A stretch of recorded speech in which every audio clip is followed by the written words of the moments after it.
आज हमारी धरती पर 8.6 मिलियन से भी ज्यादा स्पीसीज मौजूद हैं। पर अगर इंटेलिजेंस की बात करें तो सबसे इंटेलिजेंट स्पीसीज हम इंसान ही हैं। पर ये तो बात तो आप सभी को पता है। पर क्या आपको पता है हमारे धरती में एक वक्त ऐसा भी था जब धरती पर इंसान की ही तरह दिखने वाले 4 और स्पीसीज एक ही टाइम पर मौजूद थे। आप लड़के हो तो मेरे ख्याल से आप में से ज्यादातर लोगों को बियर्ड रखना पसंद होगा। पर क्या आपने कभी सोचा है कि इस दुनिया का सबसे लंबा बियर्ड किसके पास था? तो अगर आपको नहीं पता तो मैं आपको बता दूं, उनका नाम था हैंस निल्सन लैंगसेट, जिनकी बियर्ड 17 फीट और 6 इंच की थी। पर सबसे इंटरेस्टिंग बात तो यह है कि इन भाई साहब की जान इनकी बियर्ड ने ही ली थी। वो ऐसे कि ये एक बार गलती से अपनी बियर्ड पर पैर रख देते हैं और उनका पैर स्लिप हो गया और गिरने से इनका नेक ब्रेक हो जाता है, जिससे उनकी वहीं पे मौत हो जाती है। जैसे समय बीत रहा है वैसे ही हम इंसान भी बहुत मतलबी होते जा रहे हैं। पर पेरिस की ये घटना सुनकर आपको ये रियलाइज हो जाएगा कि इंसानियत आज भी कहीं ना कहीं जिंदा है। तो हुआ यह था कि एक बस में एक डिसेबल्ड मैन था जो अच्छे से चल नहीं सकता था। इसके बावजूद भी उस आदमी को बस में कोई भी सीट नहीं देता है। तो उस बस का ड्राइवर क्या करता है कि बस में मौजूद सभी पैसेंजर को सजा के रूप में रास्ते के बीच में ही उतार देता है और उस ड्राइवर के लिए 1 लाख तो बनते। आज तक सभी मूवी के स्टार्टिंग में ये 3 साइन को तो 100% देखा ही होगा। पर क्या आपको इसका मतलब पता है? अगर नहीं पता तो मैं आपको बता दूं, इस फर्स्ट सिंबल का मतलब ये है कि इस मूवी को कोई भी देख सकता है और इस सेकंड सिंबल का मतलब ये है कि इस मूवी को 12 साल से कम उम्र के बच्चे अपने पेरेंट्स के साथ ही देख सकते हैं। और ये लास्ट वाले सिंबल का मतलब ये है कि ये मूवी सिर्फ 18+ लोगों के लिए है।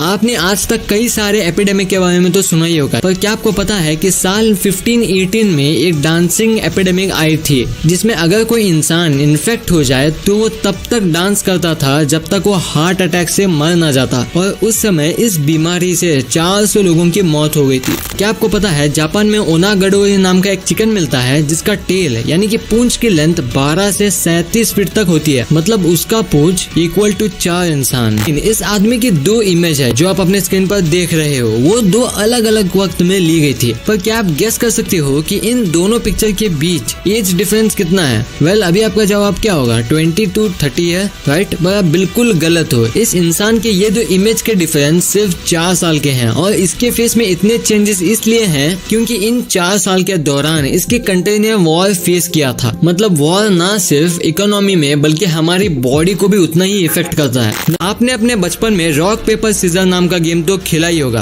पर आप आज इस गेम से रिलेटेड एक फैक्ट जान लो कि एक स्टडी में ये पाया गया कि 90% लोग इस गेम को रॉक से स्टार्ट करते हैं क्योंकि आपके हाथ स्टोन शेप इजीली बना सकते हैं पेपर और सीजर्स के मुकाबले। और अगर आप पेपर बनाते हो तो आपके जीतने के चांसेस बढ़ सकते हैं। आप इस इमेज में सन के सामने ये जो ब्लैक स्पॉट देख रहे हो, पता है ये क्या है? ये और कुछ नहीं बल्कि प्लैनेट मर्क्यूरी है जो सन के सामने किसी चींटी जैसा भी नहीं दिख रहा है। आप ये जो पब्लिक बेंच देख रहे हो उसे इस तरह से डिजाइन किया गया है कि अगर ऊपर वाली साइड से बारिश या फिर किसी और कारण की वजह से गीला हो जाए तो आप इसे टर्न करके इसकी नीचे वाली साइड में बैठ सकते हो। आपने टीवी एड्स में प्रोडक्ट्स को कई बार क्लेम करते हुए तो सुना ही होगा, अब ये प्रोडक्ट 10% एक्स्ट्रा के साथ मिलता है। पर आज आप इनकी सच्चाई को देखो और ये है इनका सच। मतलब ये अपने आउटर बॉक्स को तो इंक्रीज कर देते हैं पर इनर कंटेनर उतना का उतना ही होता है।